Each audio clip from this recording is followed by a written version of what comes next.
Selamat pagi anak-anak. Selamat pagi, Bu. Apa kabarnya? Baik. Oke. Hari ini kita absen dulu ya.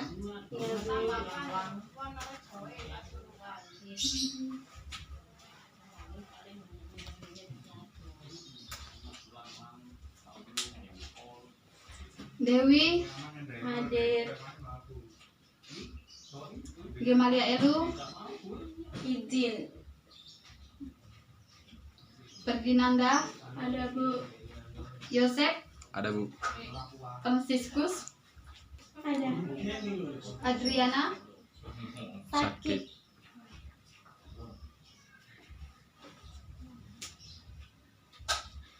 Baik, untuk memulai pelajaran kita, yaitu judulnya tentang teori masuknya agama dan kebudayaan Islam ke Indonesia.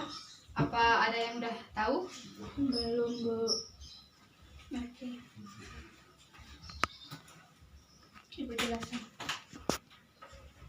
Proses masuknya Islam ke Indonesia ada 3 teori, yaitu yang pertama teori Gujarat, yang kedua teori Mekkah, yang ketiga teori Persia.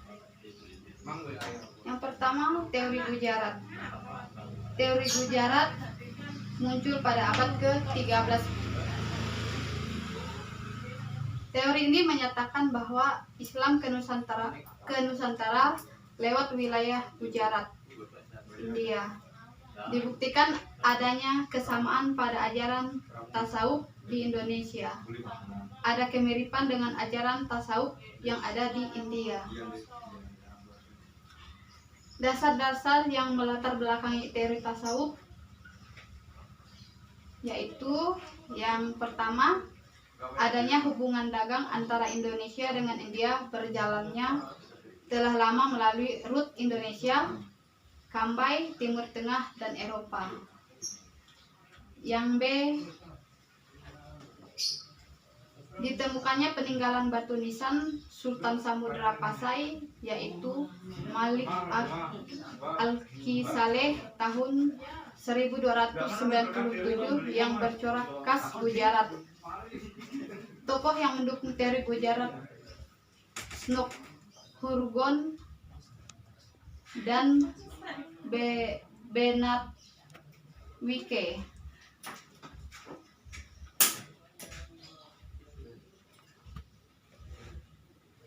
Yang kedua, teori Mekkah.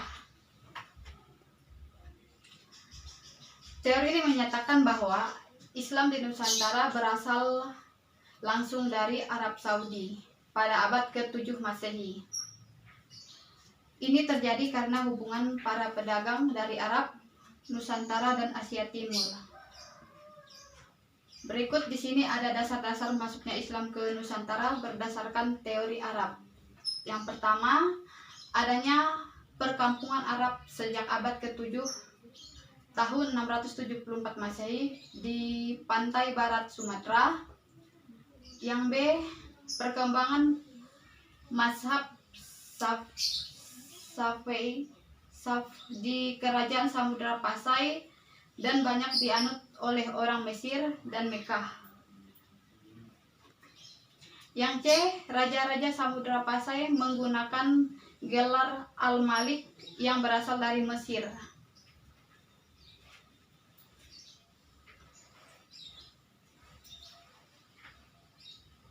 Tokoh-tokoh pendukung teori Mekkah, Hamka, Panleur, dan Arnold. Para ahli ini menyatakan bahwa pada abad ke-13 sudah berdiri kerajaan Islam di Nusantara. Yang ketiga, teori Persia.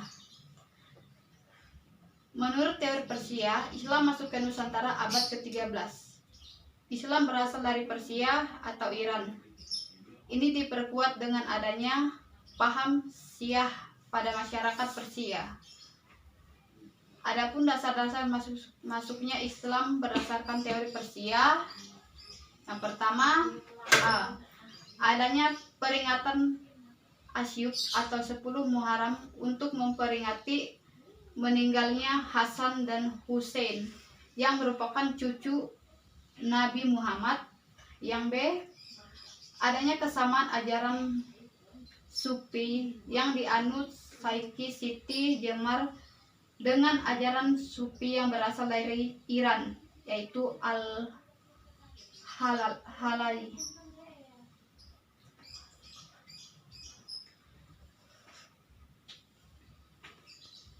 Yang B, poin yang kedua, cara penyebaran agama Islam ke Indonesia. Agama Islam masuk di Indonesia sejak secara damai. Para penyebaran agama Islam memilih berbagai unsur lokal sebagai media komunikasi dakwahnya sehingga Islam dapat diterima di Indonesia. Ada beberapa alasan mengapa Islam dapat diterima dengan mudah oleh bangsa Indonesia. Alasannya, yang pertama, syarat masuk Islam sangat mudah. Seseorang telah dianggap masuk bila telah mengucapkan 2 kalimat syahadat yang berisi pengakuan bahwa tidak ada Tuhan selain Allah dan Nabi Muhammad SAW, utusan Allah. Yang kedua, upacara dalam agama Islam sangat sederhana.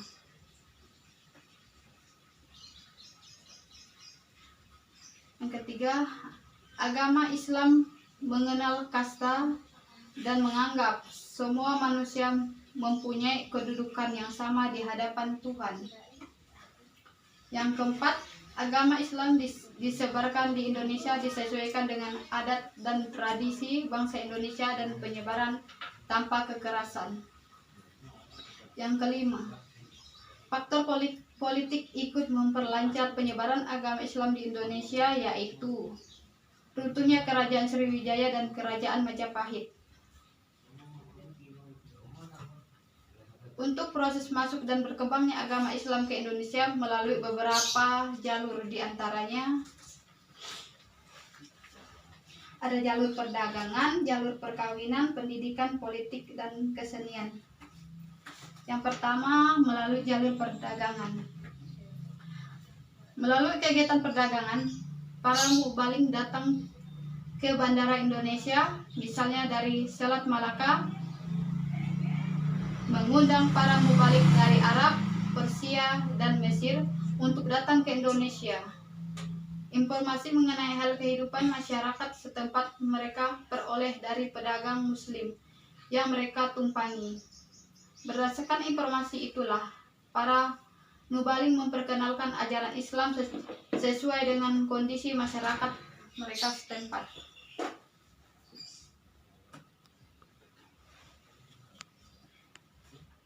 Yang kedua, melalui perkawinan.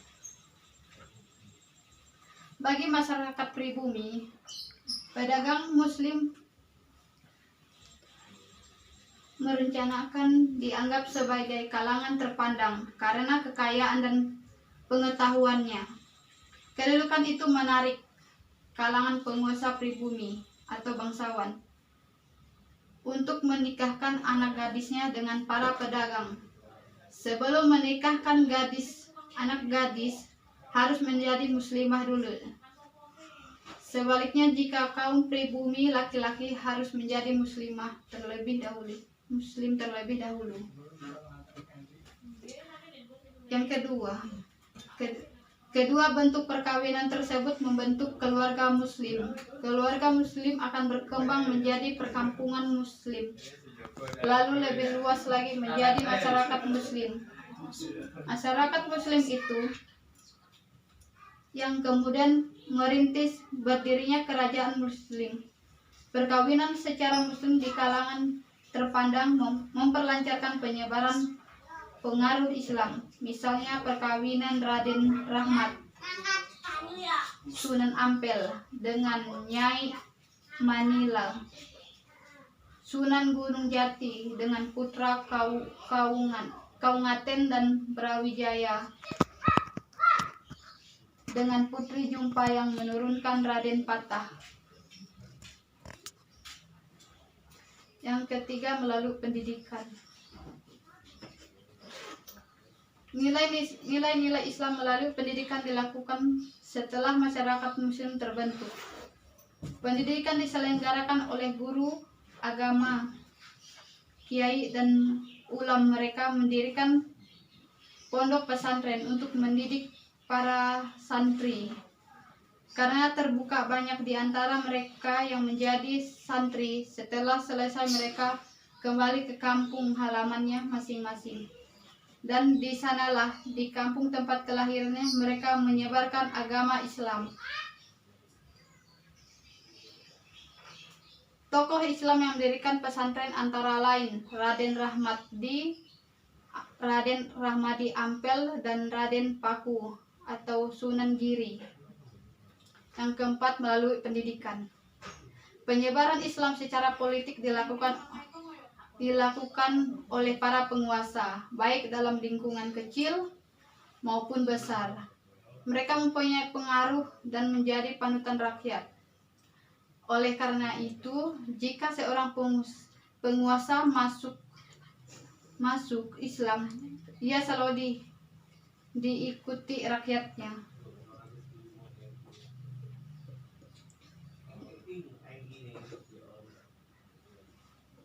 Yang kelima, melalui kesenian.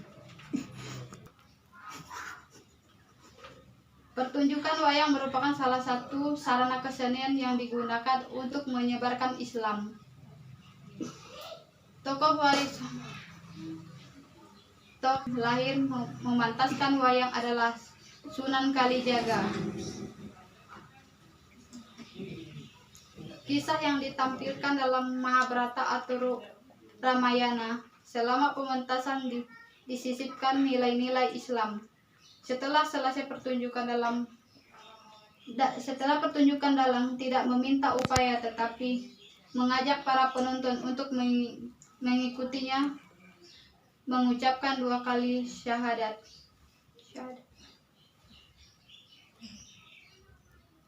Yang C, pemegang peran penyebaran agama Islam di Indonesia. Penyebar Islam di Indonesia dilakukan dengan cara yang mudah, diterima oleh bangsa Indonesia. Golongan yang berperan menyebarkan Islam yaitu yang pertama, peran ulama. Agama Islam pada awalnya dibawa oleh para pedagang dari Arab, Persia, dan India, kemudian dikembangkan oleh ulama dan Maubaling dari Indonesia, seperti yang pertama, Datori Bandang dan Dato Sulaiman yang menyebarkan agama Islam di Goa dan Talo, Sulawesi Selatan.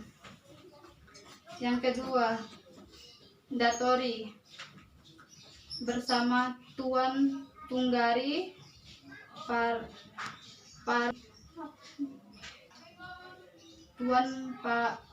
Tuanggari Palangga yang melanjutkan penyebaran agama Islam sampai ke Kutai, Kalimantan Timur. Yang ketiga, para wali dengan sebutan Wali Sang yang menyebarkan Islam di Jawa.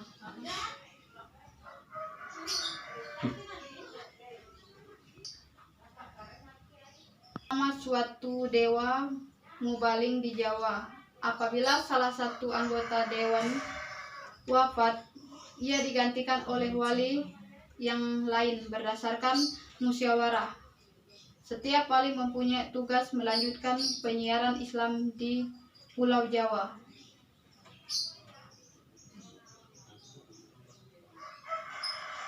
Kedua, peran pedagang. Abad ke-7 Masehi, pedagang Muslim dari Arab, Persia, dan India telah ikut ambil alih dalam bidang perdagangan di Indonesia. Seluruh Islamisasi melalui perdagangan menjadi sangat intensif dan dinamik. Alasannya,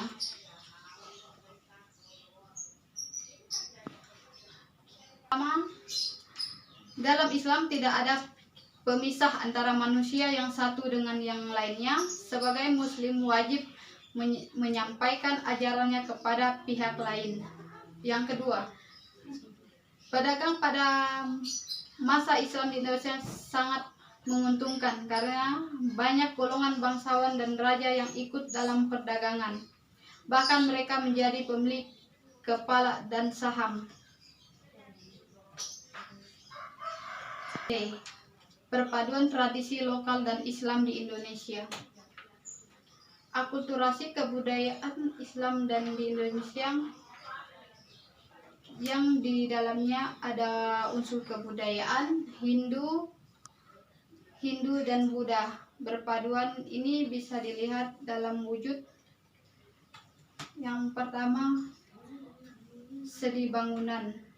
Perpaduan kebudayaan Indonesia Islam dalam bidang seni bangunan antara lain dapat dilihat pada bangunan makam, masjid, dan istana. Bangunan makam. Pada makam Islam sering dijumpai bangunan kijing atau jirat.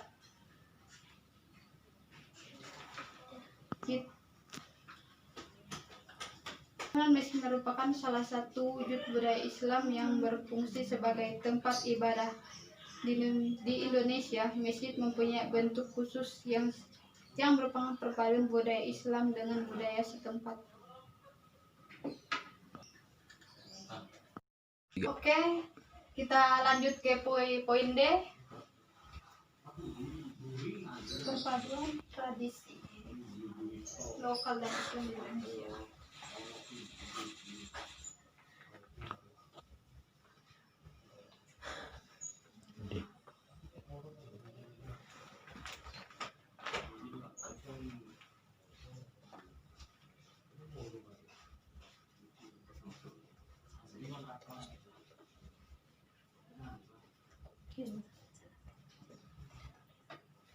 Di sini ada 7 poin.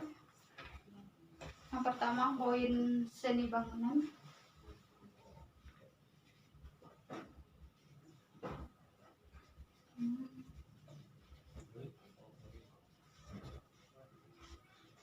Yang kedua, seni rupa.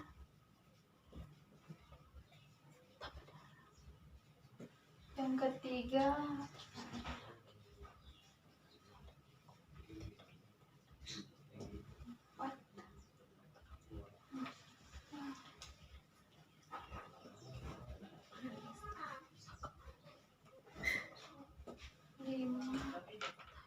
sistem.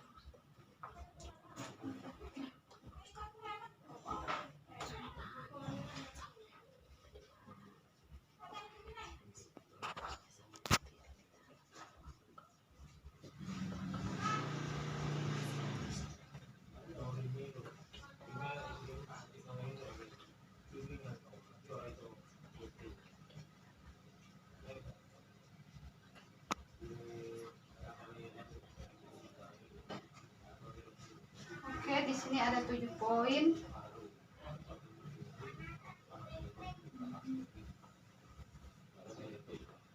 Ada yang sudah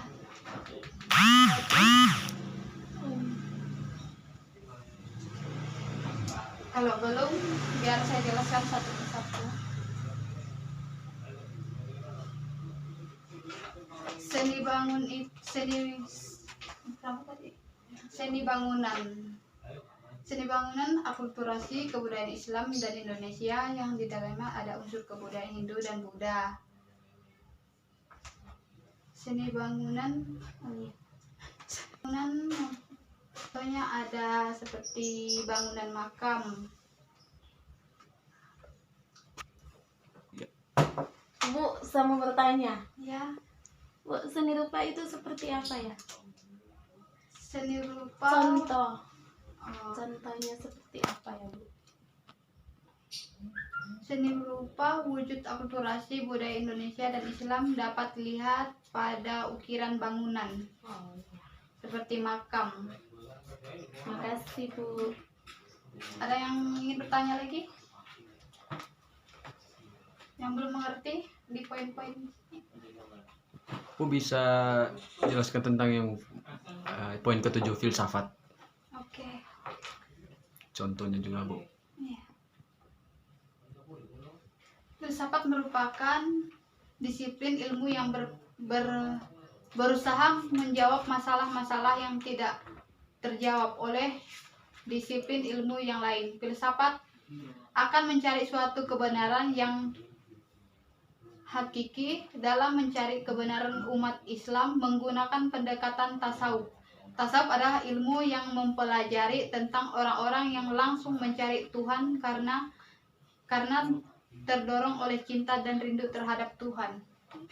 Mengerti, Bu? Terima. Ada yang ingin bertanya lagi? Sudah, Bu. Oke.